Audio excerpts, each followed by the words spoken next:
ఎక్కడా కూడా శాంతి భద్రతలు అనేది విఘాతం ఏర్పడుతుంది. దీని మీద పాలకులు కూడా ఆలోచించాలి, అధికారులు కూడా ఆలోచించాలి. ఎక్కడా కూడా ఇలాంటి చర్యలు మళ్ళీ జాగ్రత్తలు తీసుకోవాలని ప్రముఖంగా తెలియజేస్తున్నాం.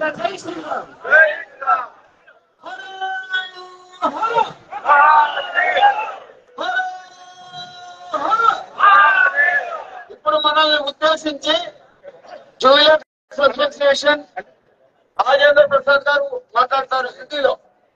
జై శ్రీరామ్, జై జై శ్రీరామ్, వెంకటేశ్వర भगवान की, पद्मावती मैया की। हम सभी धर्मों का सम्मान करते हैं, परंतु हमारे धर्म पर कोई भी आंख उठाएगा हम उसको छोड़ेंगे नहीं। हम सभी समाज का सबका सम्मान करते हैं, परंतु हिंदू के ऊपर कोई आंख उठाएगा हम उसको छोड़ेंगे नहीं। जब तक सूरज चांद रहेगा हिंदुओं का राज रहेगा, जब तक सूरज चांद रहेगा हिंदुओं का राज रहेगा। जय श्री राम।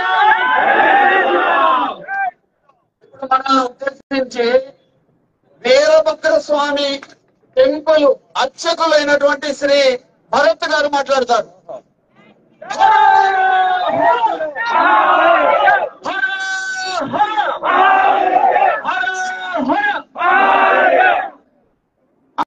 అందరికీ నమస్కారం. గత వారం రోజులుగా శివరాత్రి మహోత్సవాలలో వీరభద్రేశ్వర స్వామి ఉత్సవాలలో భాగంగా జరిగినటువంటి ఈ దుర్ఘటన ఏదైతే ఉందో యావత్ హిందూ సమాజము గమనించాలి. మనందరికీ తెలుసు వీరభద్ర స్వామి అవతార రహస్యమే ఏమంటే ధర్మాన్ని కాపాడడం కోసం, ధర్మానికి హాని జరిగినప్పుడు, ధర్మానికి అవమానం జరిగినప్పుడు ఉద్భవించిన అవతారమే వీరభద్ర స్వామి అవతారం.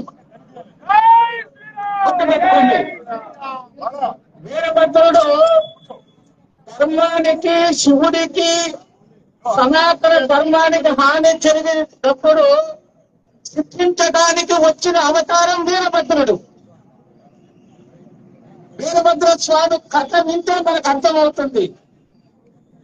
దక్ష ప్రజాపతి శివుణ్ణి కొనకుండా యజ్ఞం చేసినప్పుడు ఇది ధర్మానికి విరుద్ధంగా ఉంది, ఆ యాగాన్ని నాశనం చేయమని గుర్తించినప్పుడు పుట్టిన వాడే వీరభద్రుడు.